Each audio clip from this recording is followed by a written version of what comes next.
You're listening to Agile Ideas, the podcast, hosted by Fatima Abuchi. For anyone listening out there not having a good day, please know there is help out there. Hi everyone, and welcome back to another episode of Agile Ideas. I'm Fatima, CEO at AMO, Mental Health Ambassador, and your host. On today's episode, we have Carlii Lyon. Carlii Lyon has been shaping the reputations of remarkable individuals from across the globe for over 2 decades. As a former international personal publicist, her past clients include world-leading supermodel Miranda Kerr, New York Times bestselling authors, inventors, musicians, and even a British celebrity foot reader. Today, Carlii is dedicated to helping everyday individuals shape their personal brands, confidently communicate their value, proactively put themselves out there, and become intentionally visible to the audiences that matter. Recognized as a thought leader on the topic, Carlii has been invited to speak to the teams of iconic brands internationally, including the likes of the Financial Times, Spotify, Microsoft, Virgin, and L'Oreal, to name a few. She's a regular contributor to Forbes on the topic of personal branding and has been featured in Smart Company, CEO Magazine, Sky News, and the Sunday Telegraph. Please join me in welcoming Carlii to the show. And welcome to the show. Thank you so much. Thank you for having me. Let's start with one of the most important questions. Tell us about how you got to where you are today so that people can understand your journey and why you do what you do. So I launched my own PR consultancy at the young age of 21 while I was studying public relations. So I think at that point, I'm still a very impatient person, but I was especially impatient at that point, and I just wanted to go out and start being in business. So I launched my own PR consultancy that was international. I always specialized in individual branding. So my clients were always individuals, thought leaders, experts, authors, speakers, business leaders, etc. And I did that for many years, and that was an international role. So it was my role as their personal publicist to get their story out into the world and, manage all of their media relations and do all of the wonderful things that a public relations agent does. So I did that for many years. And then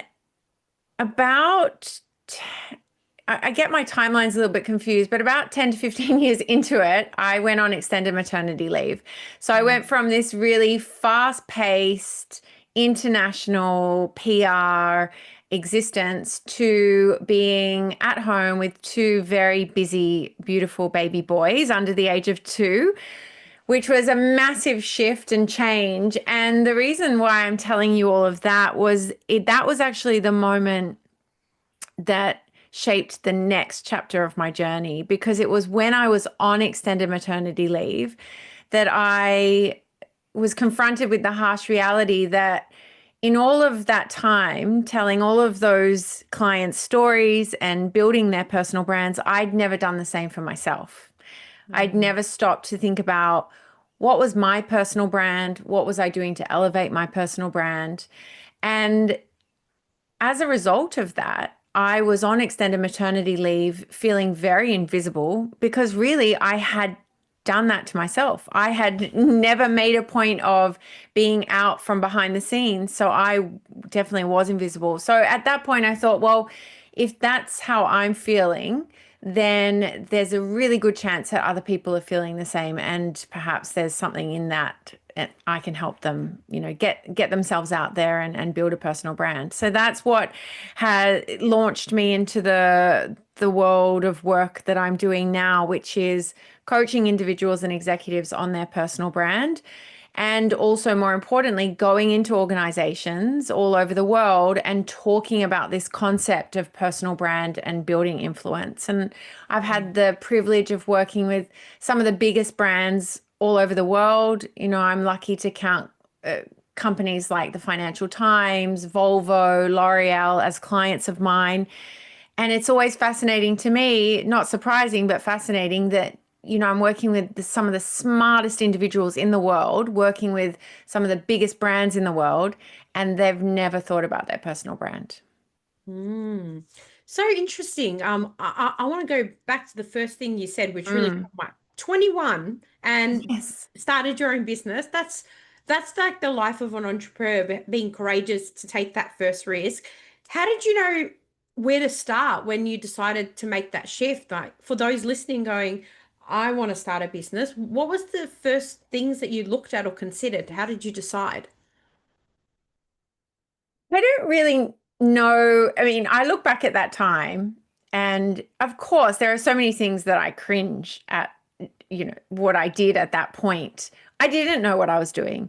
And at 21, I always looked much older than I was, which was great in your 20s, not so great in your 40s, right? But the other thing, Fatima, that is, I think, important to point out is I am also a high school dropout. So I left school at 15, spent quite a few years hairdressing, went back to school and finished my HSC, or back to TAFE to finish my HSC. So I was out in the world of work for several years before I then got into college to study PR. And I think that real world experience gave me the confidence to start my own business, and gave me the confidence to, put myself out there. I wasn't a student coming straight out of uni and not really knowing how to have conversations or deal with people that were much older than me. So the combination of me looking older than I was, plus I had more maturity because of real world experience, combined with my impatience, thinking I can do this better than what my college professors or teachers and how they were presenting themselves. So I just launched myself out there. And I remember when I pitched for one of my first clients, they asked me, so do you have, because in PR, and especially at that point in time, it was all about your contacts. It was all about the relationships you had, especially with the media. And they said, so do you have good contacts and good relationships with the media? And I remember sitting there going, absolutely, absolutely. Did I? No. However, I was so determined. All I needed was an opportunity, and I worked around the clock to make sure I got those contacts, and I made sure my client got the media coverage that I knew that they could. So yeah, that was how it happened at that point. That's amazing. I think we shouldn't underestimate that. And what was going through my mind as that you were saying that is, the screw it, let's do it, Richard Branson quote, which is exactly what we did. And 100% agree with you. You typically don't know what you're doing when you're starting off in business. And anyone that says they do, unless they may be taking over a family business, really would be lying. So what an incredible story. I can resonate with you about coming off maternity leave as a mum of a 1.5-year-old. So congratulations on your boys. But how did you like thinking about that moment where you realized that you hadn't done for yourself what you were doing for clients? It's like the example of the hairdresser who hasn't done their hair, does everybody else's hair amazing. Yeah. When you think about branding in general, like for those that are listening that don't really understand that, because I know the comments that I would normally hear is people don't want to put themselves out there because they're not salesy or they don't feel comfortable. Can you just simplify it for us? What is brand and what is personal brand? Why is this so important? So firstly, going back to that moment where I recognized that I didn't have a personal brand, that to me is very much the situation that a lot of individuals find themselves in, because they've made, and not so much now, I mean, that was 7 years ago, and the world in 7 years has changed dramatically. I think when people hear the term personal brand, there is the automatic association with social media, and the term itself has really become part of the zeitgeist. Like we really know what a personal brand is. We know the purpose of a personal brand. And because we've all had to get more comfortable with social media, we understand what it is. Not to say that there's still not confusion around, well, what do I do and how do I do it? And what's the real definition of a personal brand? But back at that point, when I was confronted with the fact that I hadn't done anything around my personal brand, I think I had bought into the idea that, well, you have to reach a certain level in your life and career for you to be qualified as needing to worry about your personal brand. So for a lot of people, that means, oh, I'll think about my personal brand when I'm the CEO of a company, or I'll think about my personal brand when and if my role becomes more external and maybe I have to go and do panel events or go on the speaking circuit, or yes, maybe if I have to get on social media and create some sort of content strategy, that's when I'll think about it. My definition of a personal brand is that it's the way an individual presents and packages themselves for a purpose. And I always say, whether you're visible to one person or 1 million people, ultimately at the heart of what a personal brand is, it's about being intentional about how you're showing up in that moment, in whatever and on whatever platform that you're showing up. So I don't want people to automatically assume that a personal brand is their LinkedIn profile. Yes, is that an extension of your personal brand? Is that a platform where you communicate your personal brand? Absolutely. But to me, and what I like to talk about, a personal brand is much deeper. It's thinking about intentionally who you want to be, how you want to show up, why you're saying the things you're saying, how you're saying the things you're saying. It's a deeper conversation than just what your LinkedIn profile says about you. And it's uncomfortable as well. I'm sure you deal with a lot of clients that probably maybe they have made a significant shift in their career or life, and they realize that they, like yourself at that point, need to focus more on their brand. What do you say to people who are not feeling really comfortable with the idea of it, or maybe think that it's about self-promotion or any of that? What is the advice you could give those people? So I would always say everyone is in the business of being themselves. That's just full stop. Everyone's in the business of being themselves. And what I believe personal branding does is it's essentially saying, well, it's getting into the business of being good at promoting yourself. Does everyone like the idea of self-promotion? No.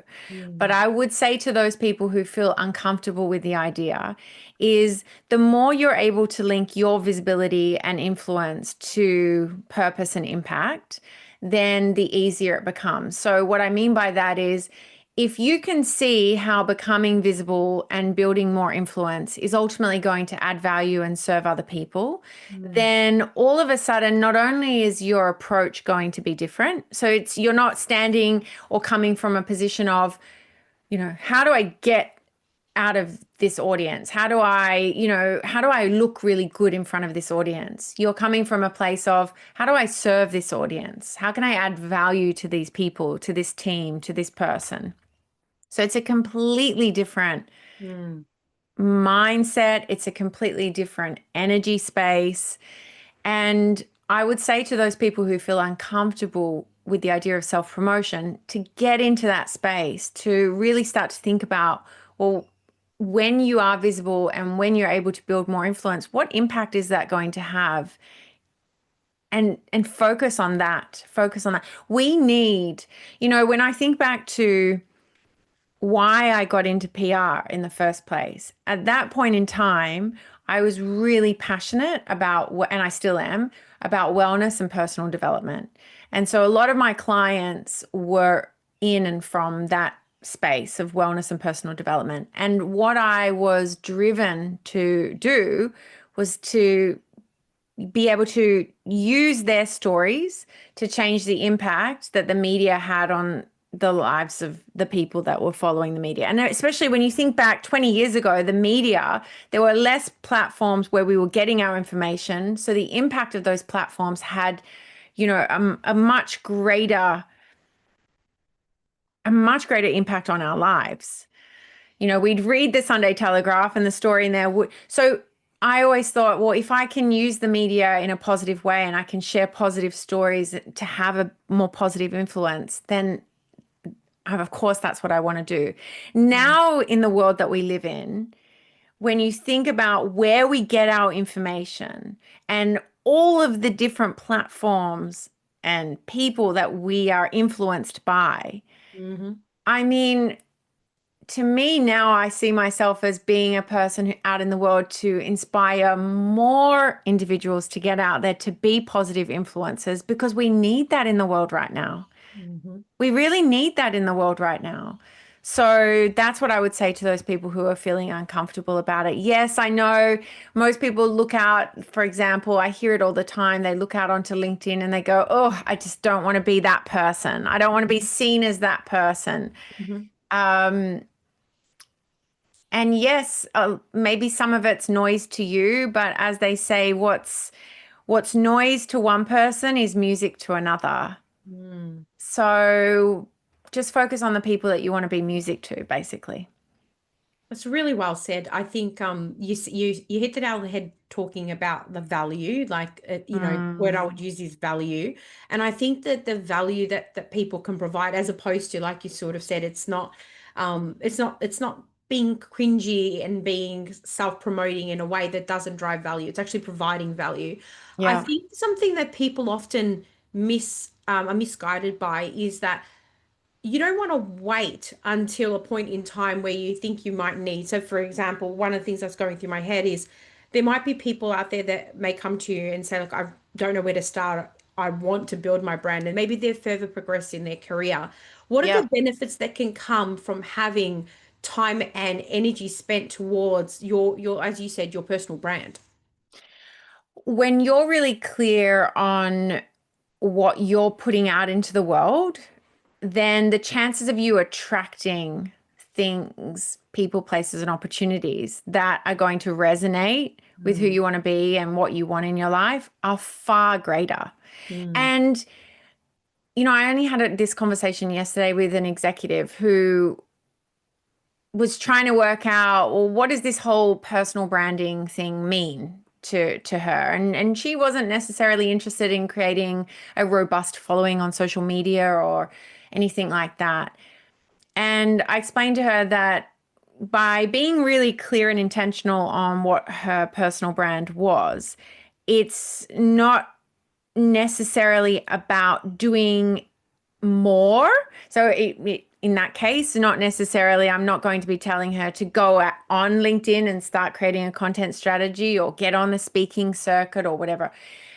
But it's about doing the things that you're already doing, but doing them intentionally. So I'll give you an example. And what I shared with her was perhaps by getting clear on her personal brand, how she wanted to position herself and what she wanted to be remembered for in terms of areas of expertise and skills.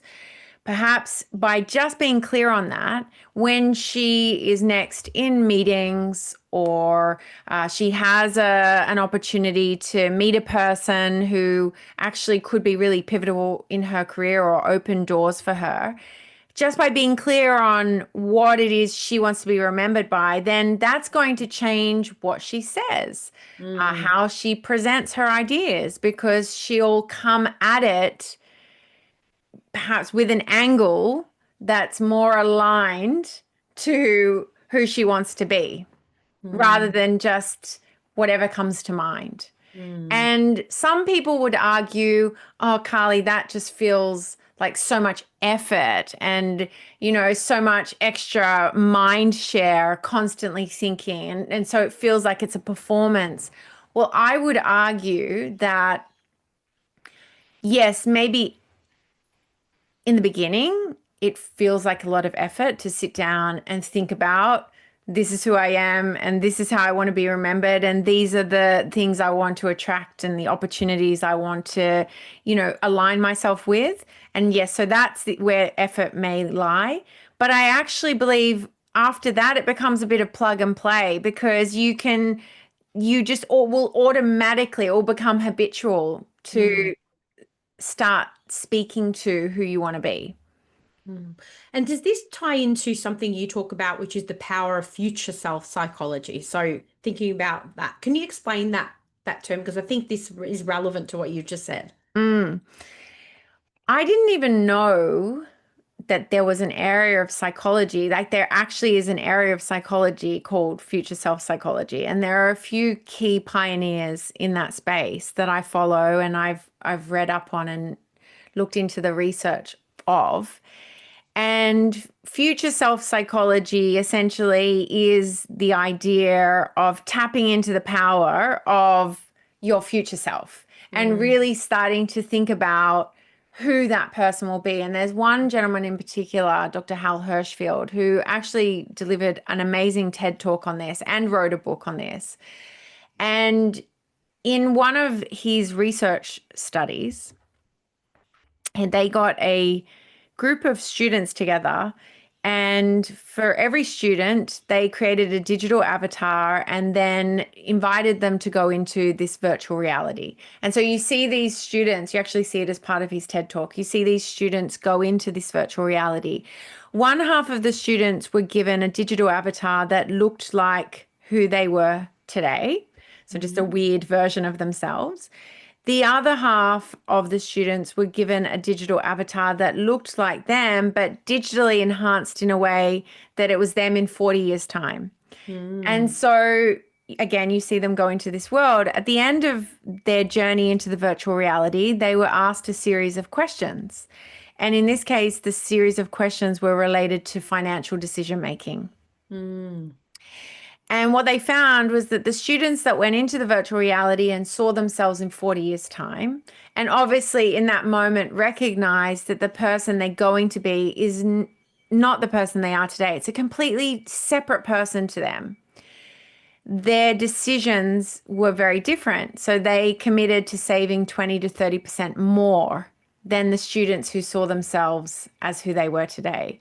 So by really recognizing that who we're going to be in the future is a totally different person, like him or her are going to live the consequences of our decision today, and they're a completely different person, then we can really use that to our advantage. And I always say to people, you know, you've got your future self. Imagine using your future self as a mentor in those moments when you're feeling unsure or scared of putting yourself out there. Imagine just taking a moment to sit, close your eyes and think about, okay, what would my future self say to me right now?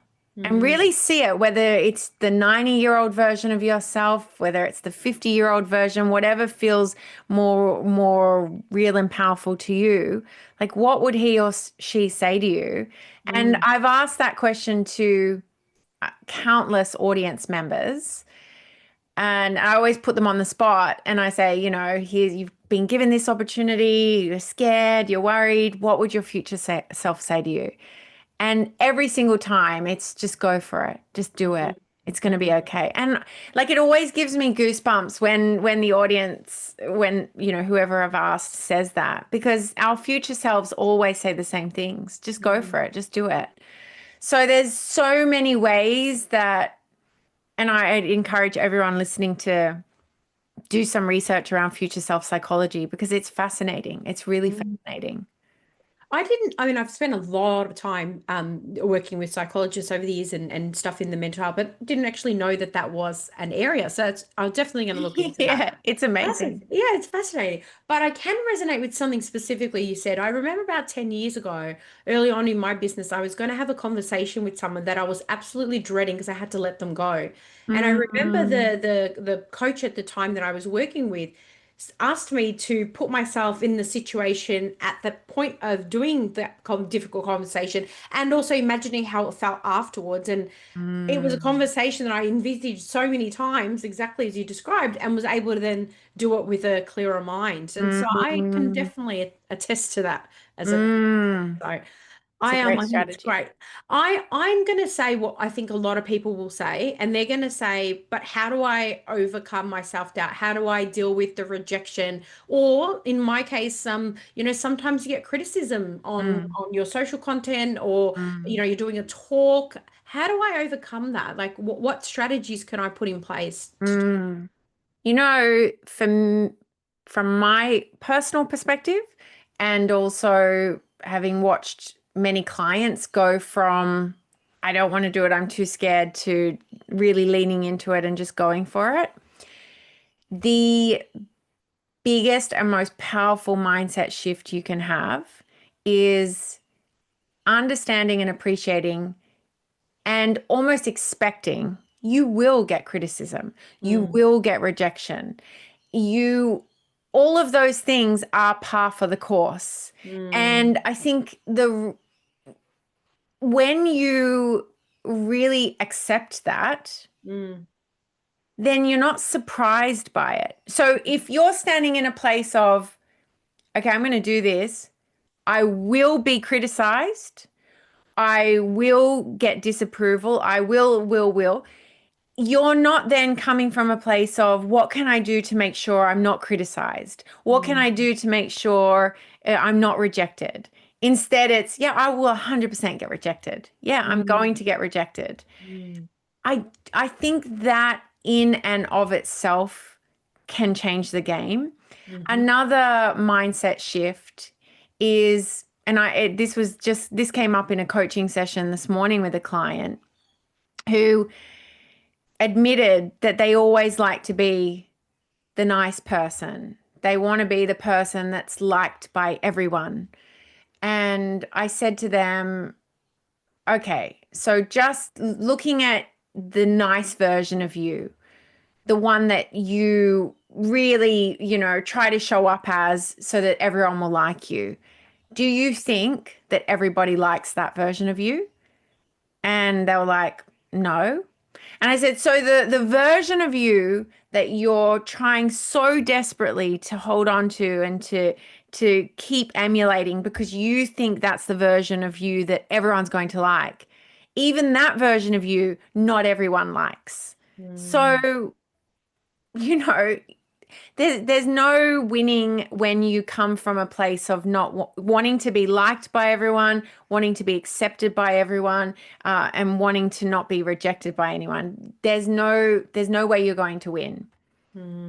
So that's my honest feedback. There's no way getting around that. And you have to, I always say, pick your poison. You either sit and remain in the sidelines, not doing the things you want to do because you're afraid of all those things, or you get in there like everyone else who's in there and just accept that that's par for the course. And you decide which has the greater upside, sitting there in that place of self-doubt and scared of doing it versus getting out there knowing that those things are going to come, but actually the upside is so much better than the other option.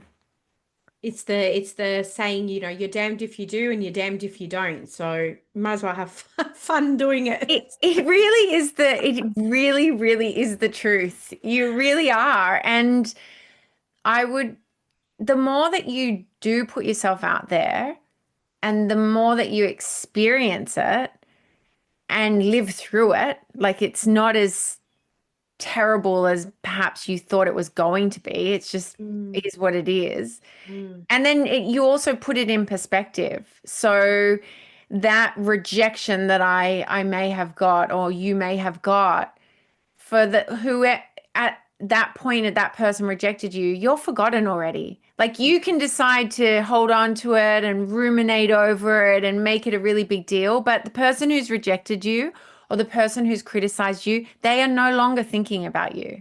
They're on to the next thing or they're thinking about themselves. 100%. And, they say that those that are online criticizing others are, it's more about them, a reflection on what their life and what they're going through. And you have to have empathy for those people as opposed to, you getting on with things and doing the things that make you happy and living your life and meeting your goals and building your career and whatever it is that, you want to do. So I think absolutely.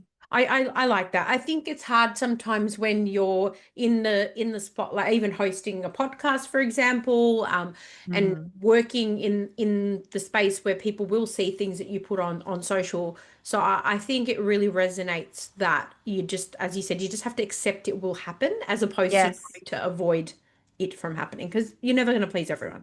You're never going to please everyone and it will happen. And it's just... it's par for the course. It's the price of entry. It's the price of entry. So if you don't want all of those things, then you then decide what that price is. It's the price of the fear of the unknown, or not doing what you want. And then, as you said, looking at yourself in 40 years time and going, I regret not doing this and I regret not doing that, because I was scared about, some rando giving me some negative feedback or commentary or something that, have absolutely no Exactly. bearing on your life. So hopefully So it true. drives some, I guess, some confidence to just accept it is what it is, and just moving forward. I Yeah, am. I know that you've got a book coming out I shortly. do. So tell us about why this book and why now, and then I've got some questions about some of the content of the book that I can't wait to read. Perfect. Thank you so much. I'm so excited. It feels like you've got a year and a half year old baby. So this book is my third child, and it feels like the birthing process has been 2 years. So I'm so excited to give birth to this book in September, which I would believe by the time we this conversation is out. So the book is called Courage to Be. The subtitle is Small Steps for a Big Life. Mm, And it really is just about helping people find the courage to be who they want to be and to put themselves out there. mm, And the way that I've written the book, it's a series of short stories, chapters, and it's broken into 3 sections of mind, body, and brand. mm, And from my perspective as someone who's living and breathing and talking about personal branding, those 3 areas, when you can get those 3 areas and you work towards having those 3 areas really aligned to who you want to be, that's where the magic happens. So, mind being, mindset, being able to influence yourself and your own thinking and actions. Body, really recognizing and understanding and appreciating you've got this amazing vehicle to use to bring your dreams and ideas alive in this physical realm. So, using that to the best of your advantage. And then brand, understanding that people are not mind readers. And especially today, because of the digital era that we're living in, we've got this real powerful opportunity to tell people who we are and what we want and what we stand for, and really open ourselves up to attracting opportunities. And I think by not doing that, you're really leaving so many things on the table. It's really exciting because I think the three things together, I can just and see them intertwining, are so important. And I think we've touched a little bit on mindset, but the part of it that I think really I'm keen to get into a bit more is the body and then brand. But before we do that, what was the most, I guess, surprising thing about this 2 year baby creating book journey? Because as myself and others are probably keen to do that themselves. So is there anything that really surprised you, or I guess something that really stood out during that journey? The 2 biggest lessons that I learned in the whole process of writing the book, and getting it to the point now where it's nearly ready to be put out into the world. The first one was how important it is to have a really clear outline. Mm, So before you even consider writing the book, write the proposal. mm, And that's going to force you to really think about, who is this book for? Why is it different? How are you going to present your ideas in a way that's cohesive and compelling, and all the rest of it. So taking the time and spending a lot of time on that framework, if you like, first is really powerful. It's going to save you so much time.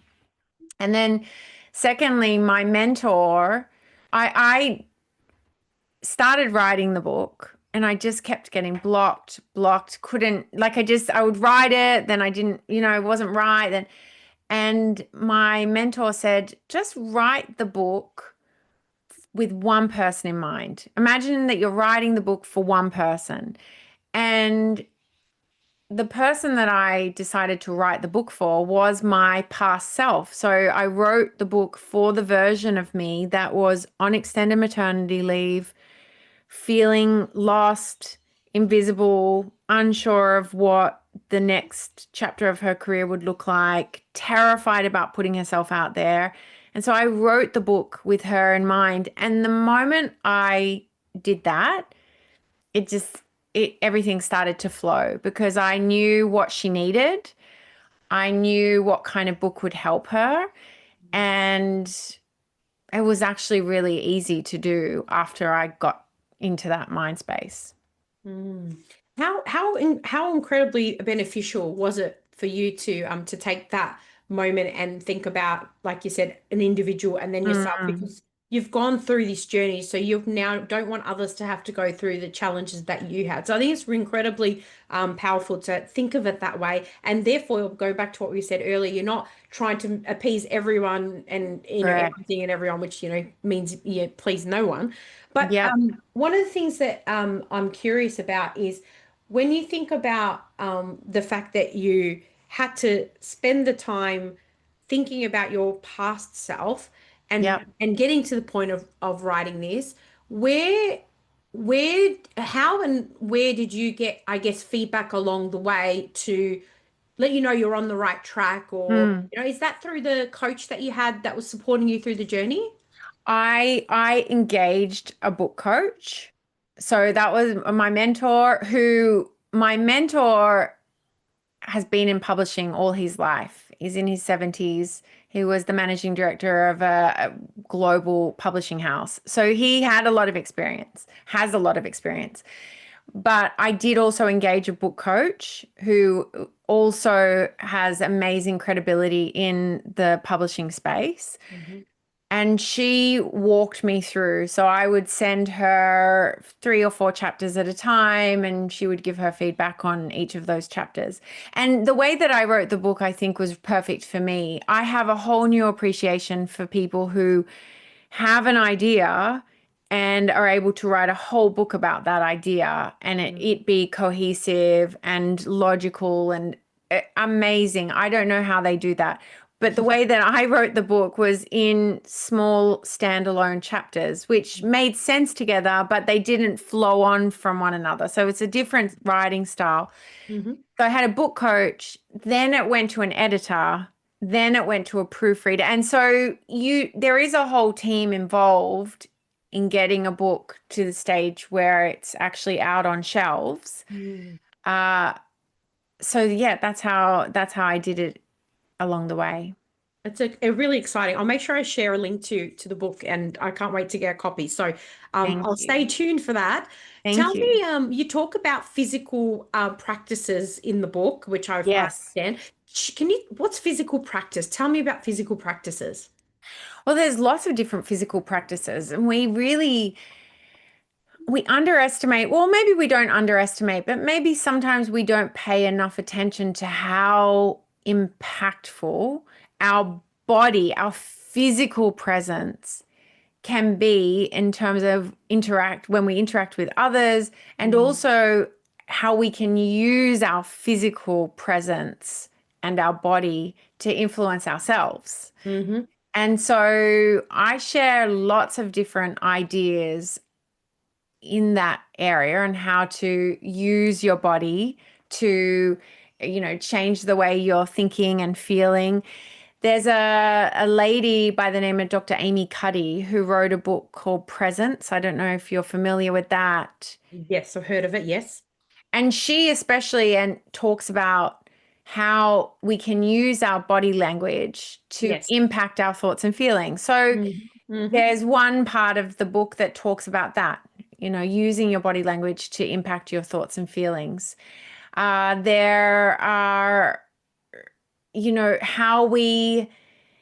charisma is part of when we think of someone who's charismatic, and, how do we use our bodies to be more charismatic, the tone of our voice, our eye contact, smiling, smiling, all the research around smiling. And here's the funny thing about smiling is, as women especially, we've been told don't smile too much. And I had a conversation with one of the world's leading experts in body language. And his advice to women is when you're dealing with men, powerful men or someone in a powerful position, match their smiling, their rate of smiling. So if they're smiling, you smile, but don't smile too much. So there's all of this commentary around, not smiling too much. But then the research around smiling, it's been shown to make you look younger, more attractive, more memorable. Like there's all these beautiful things about smiling that I think we should be aware of. And when I learned or read about all of the research around smiling, this is just one example of how to use your body to shift your brand and your personal brand. But when I read about the research around smiling, as children, we smile up to 400 times a day. Guess what the number is, what it drops down to as an adult? I'm sure I've come across this somewhere. Is this like in the 20s? Yes. Oh, Like how sad is that? so sad. It's really sad. It really is. It really is. So, We're so distracted. We're so busy. We're so overwhelmed. We're so burnt out. There's so much going on. Like the pressure, the deadlines, the digital noise, everything gets drowned out. And, like you said, you simply forget the small things like that can make a big shift to your mood and how you're feeling that day. We get taught a lot about that in the work that Beyond Blue does in their research with mental health. And one of the things that I learned through that is like, if you act as if you're happy or, obviously depending on no serious situation going on for you. But if you're anxious and you act as if you're happy, your mind tricks itself into making you feel that you are. And I think if you smile, I don't know if the research you came across to this, but if you smile, it might make yourself feel that you're happier and make you happier in the long run. Yeah. So it's amazing. It's amazing. Yeah. And then I wanted to touch on briefly, go back to the branding side. One of the things that I'm keen to know is like, I myself, like many, are all over social media. You're constantly sharing content, articles, posts, blogs, whatever. But how do you stand out in like a crowded space? Like, how do you claim your space from a brand perspective? Well, I think it's important to identify what your definition of standing out is. And why that's so important, Fatima, is I think a lot of people automatically associate vanity metrics to standing out. So their measurement of I'm standing out is I'm getting more followers, I'm getting more likes. And I think and especially now that we've entered the age of AI and we're seeing a lot more people creating content on social media, especially because they can, and it's all automated, and that's a whole nother conversation.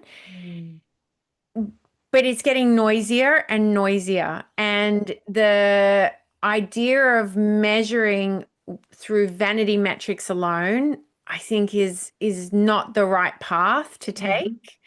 It's about quality over quantity, and the measurement should be, who am I actually reaching, and are they the people that I want to reach? And if you are reaching the people you want to reach, then to me, that's a really good sign that you're standing out in the right way. Because a lot of people will say, how do I stand out? How do I? Well, it often they're measuring it by, but I'm not getting more, followers. I'm not getting more likes. So then I'm not standing out. But actually, if we take that away and we look at who are you reaching and what are their perceptions of you? What are they getting from you in terms of if you ask them to relay to you what your message is and what your purpose is? And if they're able to do that clearly, and you are standing out.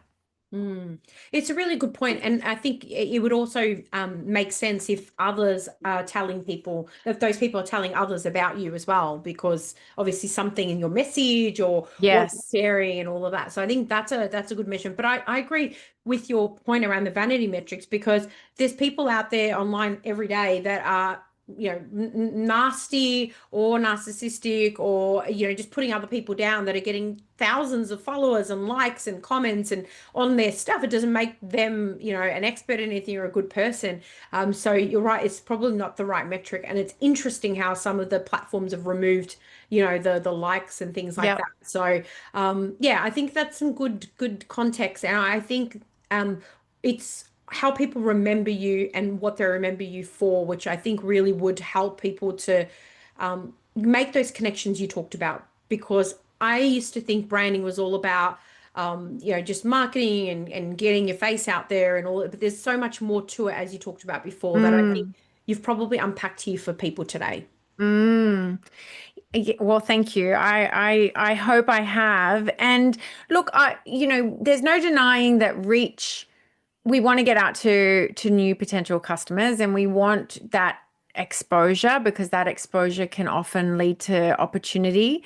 But again, I just don't think it's about being realistic, but it's just being focused focused in the right areas for the right reasons. Because if you were to do research around, how to create a viral post on LinkedIn or Instagram, you will probably find a formula that will automatically increase your engagement and your numbers and all the rest of it. But the question then would be, well, is it sending the message that you want to send? Mm-hmm. Is it sending it in a way that's truly aligned with who you are and the experience they're going to have when working with you and your company?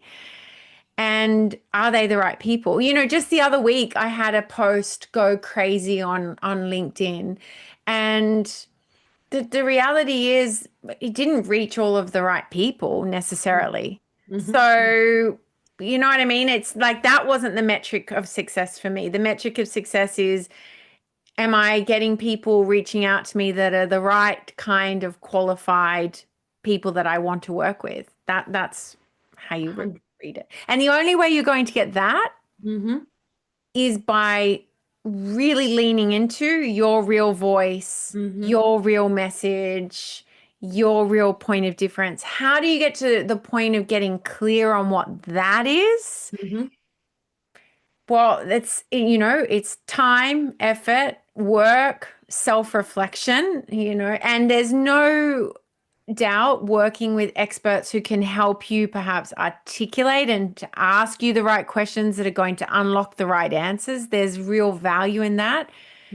But it's making sure that whatever you end up putting out into the world feels very aligned to who you are and what you want. And being able to back it up, I guess, because Yes, right, there's a lot of content going out there, and then you have a interview someone and you ask them about all the things that they've been, and they've got no idea. exactly. It's happened to me recently. Just thought I would. It's a really relevant timing for that one. So in kind of towards our closing of today, how can you, or what's one small step? If I'm someone listening who's been playing small, waiting for the right moments, like what's one small step that you'd recommend I can take if I wanted to improve my presence and my brand? One small step. I would say one small step to take is to ask someone for something.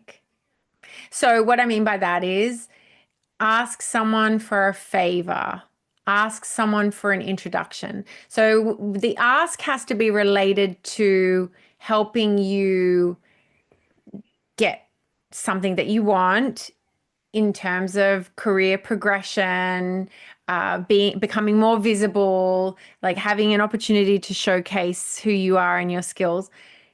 Just ask, make a commitment this week to Mm-hmm. ask one person for something. And if you can get comfortable at asking, pitching, seeking opportunities, that in and of itself is going to create a dramatic shift in your personal brand and your personal brand journey. Because at the heart of the results that I'm sure everyone's hoping to get from having a personal brand, from being more visible, at the heart of it is having the courage to ask for what you want. And going back to that lovely title of your book, so very resonating. I can't wait to share it. I've enjoyed. I know it's a little bit different for us in terms of some of the conversations we have on here. So I really thought this would be impactful for those maybe similar to ourselves having a business, or maybe myself having a corporate background. And really, all of these messages are relevant whether you're an entrepreneur, whether you are a corporate career ladder climbing person, whether you're just a stay-at-home mum that's currently thinking about growing your network and your opportunities as well. Our last question for you today, Carlii, is if there's anything you'd like to share with our listeners, a call to action, a piece of advice, or a question to ponder today. Well, I would love, given I have been giving or at least pregnant with this book idea and this book for so long, I would love them to check out the book, buy the book if it resonates. You can download a free chapter on my website. So you can get a sense of if it is going to resonate and if it is something you want to invest in. But yeah, I would love as many people as possible to have the courage to be. Amazing. I'll make sure I share your links to your site, to your LinkedIn, and to the book in the show notes. Thank you so much for listening to this podcast. Please share this with someone or rate it if you enjoyed it. Don't forget to follow us on social media, and to stay up to date with all things Agile Ideas, go to our website www.agilemanagementoffice.com. I hope you've been able to learn, feel, or be inspired today. Until next time, what's your Agile idea?